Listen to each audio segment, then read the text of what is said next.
নভেম্বরে root number 375-এর শেষ বাসটি নিখোঁজ হয়ে যায়। আজ 16ই নভেম্বরে ঠিক দুদিন পরেই সেই বাসটার খোঁজ পাওয়া গেছে। পুলিশ কর্তৃপক্ষের থেকে জানা গেছে যে বাসটি তার গন্তব্য ফ্রেগ্রেন্ট হিল থেকে 100 কিলোমিটার দূরে পাওয়া গেছে। সারাদিন যাতায়াতের পর প্রায় পেট্রোলহীন বাসটি গন্তব্য থেকে 100 কিলোমিটার দূরে পৌঁছলো কিভাবে সেটা কিন্তু পুলিশ বলতে পারেনি। চাঞ্চল্য রকমভাবে সেই বাসের মধ্যে 3টে পচা গলা দেহও পাওয়া গেছে, কিন্তু সেগুলো কাদের সেটা এখনো জানা যায়নি। 14ই নভেম্বর 1995, হাড় কাঁপানো শীতের রাত। কুয়াশায় ঢাকা মাঝরাতে ইউয়াং মিং হুয়ান বাস স্টপে এক বৃদ্ধা এবং একজন অল্প বয়সী ছেলে দাঁড়িয়ে আছে রুট নাম্বার 375-এর শেষ বাসের জন্য। বাসটি স্টপে এসে দাঁড়ানোর পর সেই বৃদ্ধা আর ছেলে দুজন বাসে ওঠে। বৃদ্ধা গিয়ে বাস চালকের কাছে একটি সিটে বসে আর ছেলেটি একটু পেছনের একটা সিটে গিয়ে বসে। রুট 375-এর এই বাসটার গন্তব্য ছিল শিয়াংশান শহর বা ফ্রেগ্রেন্ট হিল, যেটা ইউয়াং মিন হুয়ান বাস স্টপ থেকে মাত্র 7টা স্টপ দূরেই ছিল।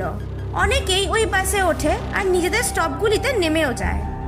কয়েকটা স্টপ পরে ওই বাসে শুধু সেই বৃদ্ধা, অল্প বয়সী ছেলে, বাস চালক আর মহিলা কন্ডাক্টরই থাকে এবং বাস তার গন্তব্যের দিকে এগিয়ে যেতে থাকে। কিছুক্ষণ পর বাস চালক দেখতে পায় যে রাস্তার ধারে দুজন ব্যক্তি বাসটিকে দাঁড়ানোর ইশারা করছে। তাদের দেখে বাস চালক তাদের সামনে বাসটি দাঁড় করিয়ে দেয়। বাসের দরজা খোলার পর বাস চালক দেখতে পায় যে তারা দুজন না, বরং 3জন ব্যক্তি ছিল। ঘন কুয়াশার জন্য তৃতীয় জনকে দেখতে পায়নি বাস চালক।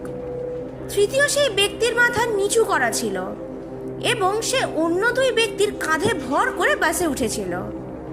আধো অন্ধকার তাকায়, তার মুখ দেখা যায়নি।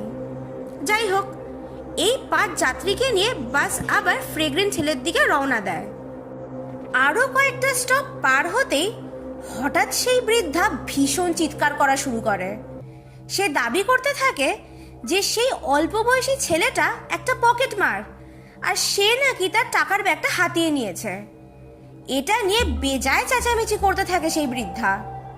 শীতের রাত্রে এরকম ঝামেলায় বিরক্ত হয়ে বাস চালক বাসটি থামিয়ে দিয়ে সেই বৃদ্ধা এবং ছেলেটিকে নামিয়ে দেয় এবং তাদের সামনে দিয়ে বাস নিয়ে বেরিয়ে যায়।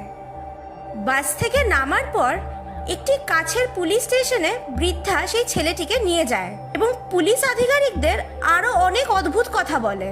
সেই বৃদ্ধা জানায় যে বাসে যে 3 ব্যক্তি উঠেছিল তারা আদৌ মানুষ ছিলই না, তারা ছিল অশরীরী। তাদের পা সে দেখতে পায়নি এবং বাসের জানলা দিয়ে হাওয়া এলে তা সেই 3 জনের দেহ ভেদ করে চলে যায়।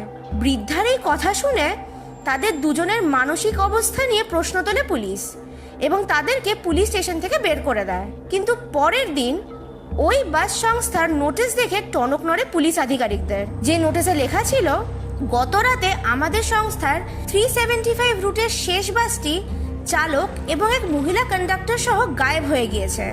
ওই নোটিশের বেরোনোর পরের দিনই বাসটিকে ফ্রেগ্রেন্ট হিল থেকে 100 কিলোমিটার দূরে একটি জলের রিজার্ভারের কাছে পাওয়া গেছে। এই ঘটনার তদন্তে বেরিয়ে আসে আরো অনেক প্রশ্ন। সারাদিন চলাচলের পর পেট্রোল ফুরিয়ে যাওয়াটাই স্বাভাবিক, তা সত্ত্বেও সেই বাসটা গন্তব্য ছেড়ে আরো 100 কিলোমিটার দূরে পৌঁছলো কি করে? শুধু তাই না, তদন্তকারীরা এটাও দাবি করে যে বাসের পেট্রোল ট্যাঙ্কে পেট্রোলের বদলে তাজা রক্ত ছিল।